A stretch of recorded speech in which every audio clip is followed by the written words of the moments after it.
Hey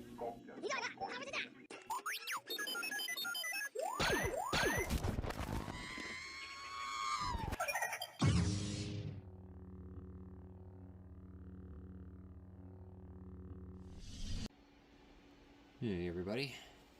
Well, I said I was going to do what I was going to do, and I did it. In this Galaxy's Edge box is the Galaxy's Edge Vader Hilt. And just wanted to show you that I took the box and I weathered it. Got some, silver shine on there and all that. Did some detailing in the back and the bottom and all that too. And I think it looks pretty cool, and the button has, some detailing on it as well. So now we get to see what I did. And there it is. Now, mind you, this is a used hilt I got from someone, so it's not in perfect shape, but it's in pretty good shape. I mean, there's no gouges or anything too bad that would turn me off, but like I said, it's a pretty nice hilt, and it's heavy. I mean, it weighs still pretty good. But so what I did was I kept the stock. I don't know if you could see it in there. Well, I probably can't, but I kept the stock configuration of the Galaxy's Edge blade in here. It now has 2 buttons, so it's underneath the card, so you can just press them and they'll be there. And then inside, which is a real trip. Now, this may look a little different to you. That's because it is. That's just a 3D printed piece that I did for this, which I thought was pretty neat. But when you open it up, this is the most unique part. It's not really the normal chassis. It's actually parts of the actual hilt, the stock hilt, because this part is for your blade and it goes in. Well, this goes in on a spring and it twists. So when you put this in and it twist locks, this makes connection to the pins on the blade. So I just decided to say, hey, I wonder if I can make this thing removable. So I kind of did. And it works really great. Inside of this 3D printed piece here, I have a 18650 battery in here, a static battery cabled. And then over here I have the 1.3 or 1.5 charge port right there, and then I have a kill key, so it's always accessible. In order to make this chassis completely removable and have the buttons there, I again used the three slider pin connector. I think you can get these at Smuggler's Outpost, if I'm not mistaken. That's where I got those.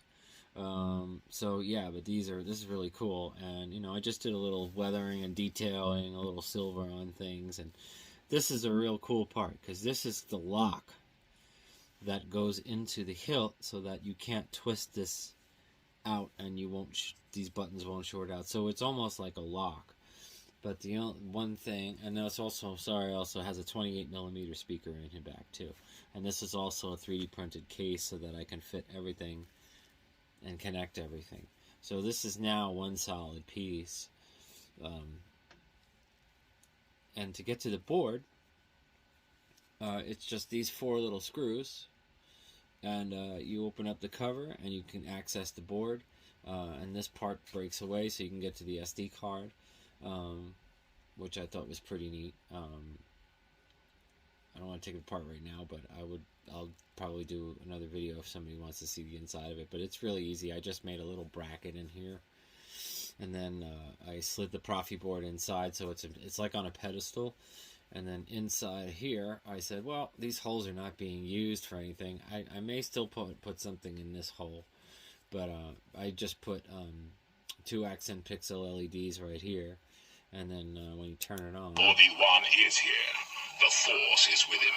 If you're right, He must not be allowed to escape. Escape is not his plan. I must face him alone. So it acts like, you know, kind of like a crystal chamber kind of deal. I don't know if I have the twist on or... Yeah. So I turned it off. Yeah, it's just like a little crystal chamber.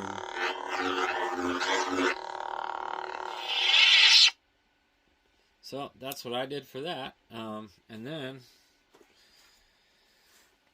So it's pretty cool. It actually works. Everything works. I kept all the same connections. And then when I load this in, I make sure that the button side is up and the pin side is up, because that it obviously goes right underneath the thing. And then you'll feel it lock in.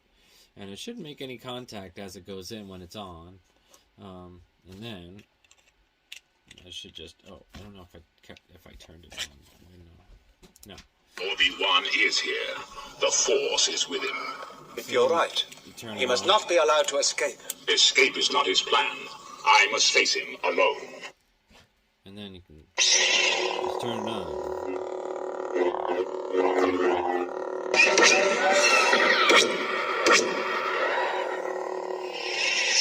And what the cool part about this whole thing is that I converted the original blade, the string blade that was in here, into NeoPixel, and I kept the stock covering, stock blade, stock everything. Still have to work on the blade a little bit, because I'm using 35/35s, and the foam inside is a little bit thicker because it had the string blade setting. But I'll show you how this looks. It's pretty cool. Oh, hey guys, I'm back again. I just want to show you the blade, but the pogo pin spring got turned around in there, and I was testing it, and I forgot to put it back. So basically, you can put the blade in now and lock it and turn it just like you would, the regular way. And you can untake it out and undo it. There's no LED light in there. I may still figure out something for that. But you can put it in and then turn it on, and then you'll have a NeoPixel light for sure.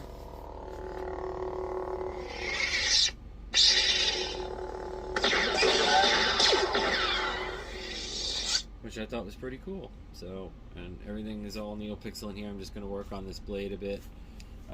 It's just a test rig so I can get it to work. I mean, not a test rig, but just it's almost done. I just need to put some diffusion inside. But anyway, there it is. So I'm pretty happy with it. Sounds good. Got the 28mm speaker in here, which I was pretty happy with, and it's a nice looking hilt. So this and the blade and the box and everything might be going up for sale. So as soon as I make all the little other modifications and stuff to the blade and finish it up, this will probably be going up for sale. But I'm going to get all the other stuff done on it, and then the box will come with it as well, and the blade. So I'm going to finish up on the blade and make sure everything else is good with the hilt, and that's it. Thanks for watching, everybody.